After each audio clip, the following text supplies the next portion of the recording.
we led the nation in crimes aboard aircrafts. And that's because Hawaii is really far from anywhere else. It's probably like the longest commercial flight you're going to take for most people. A certain percentage of the population will black out if they take Ambien and alcohol, and then they do crazy stuff, and wake up having no recollection that they did it.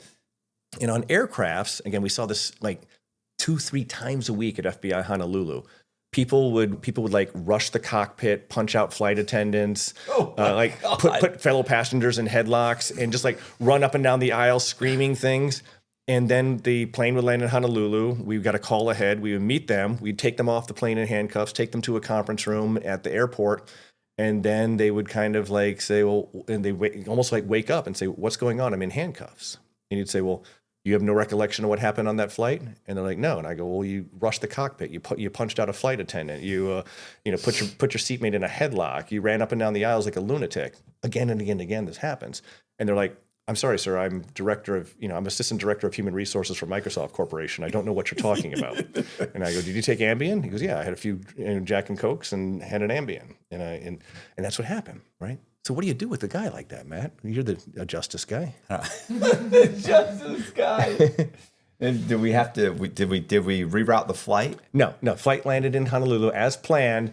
You got a guy who scared the heck out of everyone in the plane, like trying to burst into the cockpit, acting like a lunatic, disobeying flight attendants' orders. Made it like I've talked to, we always interview the other passengers also, and quite often they're thoroughly terrified at like a madman running around the plane like Conan the Barbarian. What do you do? I think the problem with my feeling for that is that there was he had no idea this was going to happen. Do you see what I'm saying? Like I can't make somebody a felon, or like I could see you could put him on probation if we could not make him a felon. Could you give him a misdemeanor and give him 3 months probation? Something silly and pay a fine. Yeah. Like I can't send this guy to prison. He's just an idiot. Like he didn't know. Right. But we also need to send a statement that this is not acceptable behavior. Yeah. So what we would allow them to do is plead guilty to a misdemeanor of interfering with the flight crew, and then in court in Honolulu, and they again they've spent the night at the Metropolitan Correctional Center there, the federal detention center, and then their sentence is agreed upon as time served.